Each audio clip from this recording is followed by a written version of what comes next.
Today we're going to be showing you how to install SuperATV's lighted side view mirrors. These things are sweet. You can integrate them with the turn signal kit. They have a white and green light in them.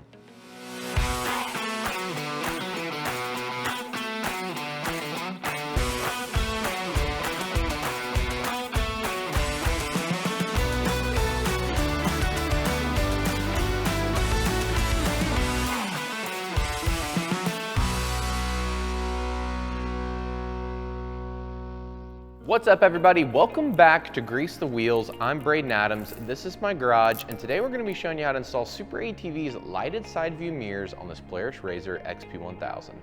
Here's the tools, let's get to it.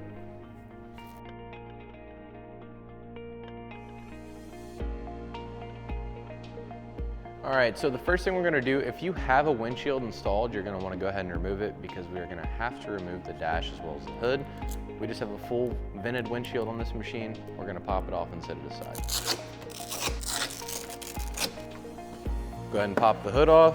Then we're going to have T40s. We're going to have one located here, here, here, and then there on the same side. 2 push pins in the center.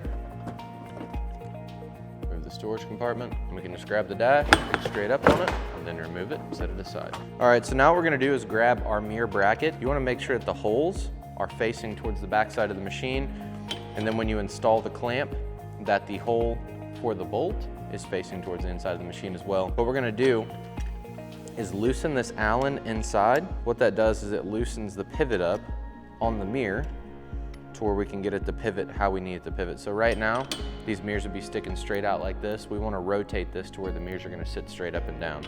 So we're just going to continue loosening this Allen. So now that we have this adjusted here, all you do is you loosen that up and then you just grab a hold of the clamp and you can just twist it. So that's sitting straight out now. That's exactly how we want it to be.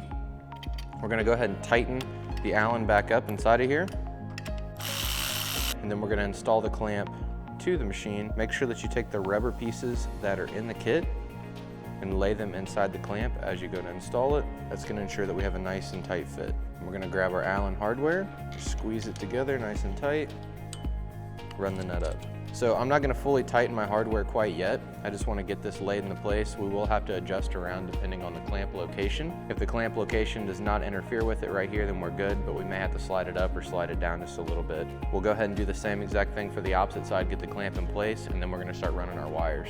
Now we're going to go ahead and grab our mirror. You just want to make sure it's in the correct orientation. Slide it into the bracket here, the clamp, and then grab the small Allens out of the kit.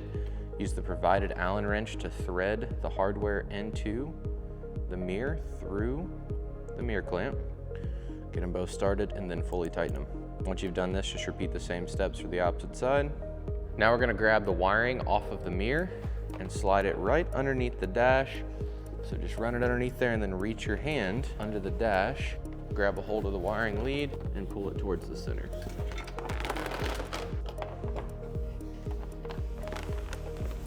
Then we're gonna grab our wiring harness. So what you're gonna wanna do is go ahead and unplug the controller here. Then we're gonna go into the cab and we're gonna feed all of this wiring right here through whichever rocker switch hole on the dash we choose. And we're just gonna leave the rocker switch in the hole and feed everything else to the inside of the dash. That way we can make all of our wiring connections. So on most machines nowadays, you're gonna have a spot available that you're just gonna have to knock the knockout out. Some of the older machines, you may have to cut a slot. If you need to learn how to do that, jump over to our TikTok page and check out our video on how to cut a rocker switch. Let's feed all this through, make sure our switch orientation is correct. Pop it right in the dash like so. As you can see, you're gonna have quite a bit of extra wiring. So one thing that I like to do whenever I'm putting a machine together is I like to cut all these connections down and just essentially build this harness out to fit my machine correctly to where I don't have a bunch of wiring left over. We're not gonna show you how to do that today. Some people are confident in their wiring enough to do that. If you are, you don't need me to tell you how to do that. If you do end up cutting this down, just make sure that you connect everything back how it was and you use a heat shrink style connector or solder it. Cover the connections up. Make sure you have a nice solid connection pull on them. If not, it may cause the wiring harness not to function as it was designed. So just be mindful of that if you are going to cut down your harness. Today, I'm just gonna show you how to tie it up. So I'm just gonna feed everything through this hole right here, just to get everything kind of down and below the dash. That way we can reassemble everything. So this harness is kind of a universal harness. It will work on any year, make, model machine, but these connectors here may be wrong for your terminals. So what I will end up doing is cutting these off and crimping a smaller terminal on there. So just find the grommet. It'll be right below your diagnostic port, and then just feed the wires up. And then what I like to do is just route them nice and clean. So I'm gonna route them behind the diagnostic port and just run them up. And I'm leaving the fuse on the inside. If it was a machine that it was hard to get the dash out of, then I'd probably reconsider that. But being this is a RZR XP 1000, it takes about 2 seconds to get the dash out. I'm just gonna leave my leads coming up and leave my fuse under the dash. If I ever need to access it, pop the dash out and change the fuse pretty quickly. So then we're gonna grab this Aptiv style connector and plug it back in. And then on here it is labeled right and left. So left is gonna be the driver's side. We're gonna go ahead and grab our driver's side connection and just make sure whenever you put these together that you line up the tab. If you don't line up the tab, it's not gonna go together very easily and you're gonna know that you installed it incorrectly. If it goes together nice and easy, you've got the tab lined up and everything's good to go. And just thread this on here. You just wanna make sure this is good and tight. That's gonna be what seals this connection up. So if you're riding in the mud, the water, you're not gonna have any issues with water getting in the connection and causing it to have any problems.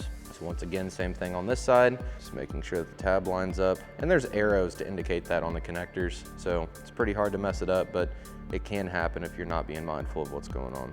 And then also another awesome feature of these lighted side view mirrors, we actually go ahead and wire these up for the turn signal kit. So what you're gonna do is you're gonna take the right side of your turn signal harness and connect it to the right wire. So this is gonna be the blue wire. So the right is blue, then the left is gonna be white. You just crimp right onto this. So in your turn signal kit harness, depending on who you have one from, if you have one from SuperATV.com, which I hope you do, and you should definitely check out the website and pick one up today, you would just take the harness that would be running up here, cut it, and attach the hot wire, the hot side of the indicator light, to this. So whenever you turn your turn signal kit on, it's gonna illuminate these flashers inside of the mirror. It looks great. It's a very clean option, especially if you're somebody who doesn't want to drill into the plastic. So we have the connections made from the mirrors to the harness, and now we have all of this harness left over. I'm gonna go ahead and crimp my connections for the hot and ground, which we are gonna be utilizing a keyed on source, which those of you that don't know, anytime that you're wiring any kind of lighting up on a side-by-side, you always wanna make sure that you're utilizing a keyed on power source. Definitely don't wanna wire it to an all-time hot. The rocker switch is gonna stay eliminated. You may leave it on overnight and it's gonna kill the battery. Just not a great idea.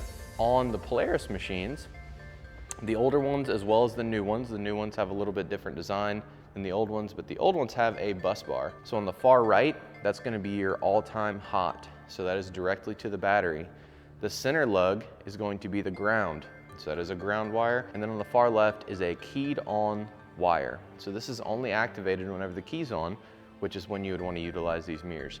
So we're gonna be disconnecting the ground as well as the keyed on. It just has a 10mm nut on it. You're gonna have to use a thin wall socket. Take those off and then we'll make our connections. But first, I'm gonna go ahead and crimp on some smaller eyelets onto these so they fit a little better on those studs. Always make sure you use a heat shrink connector, and then always make sure that you take a heat gun to them. Now we're gonna go ahead and disconnect our connections here for the keyed on as well as the ground. So the keyed on is gonna go on, or the hot wire is gonna go on the far left. And then our ground is gonna go on the center. Good and tight, neither of the wires move. Now we're just gonna do a quick check. Green lights come on, white lights come on. So something else I'm gonna show you here, just to show you how these function really quickly. So you can take this and you would obviously be attaching this to your turn signal kit, but I'm just gonna go ahead and throw this right on the power side of the terminal. As you can see, that would flash with your turn signal kit if it was tied in. So those lights do illuminate. They only illuminate with the turn signal kit though. Obviously, the harness can be modified to make those turn on with the rocker switch or with a rocker switch, but today we're not gonna be showing you how to do that because that is not how the kit was designed to function. So now we just need to take all this wiring and tie it up out of the way.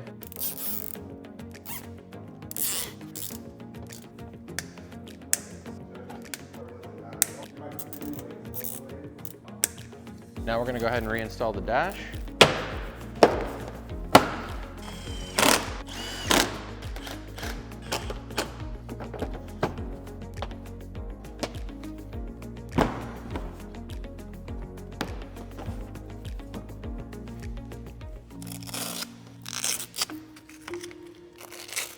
So once you have your hardware tightened down, you've reinstalled any components that you've removed, that's all there is to it to install SuperATV's lighted side view mirrors on this Polaris RZR XP 1000. Be sure to check the description below to pick yours up today, and while you're there, drop a like, comment, and subscribe. Thanks for watching, and we'll catch you on the next one.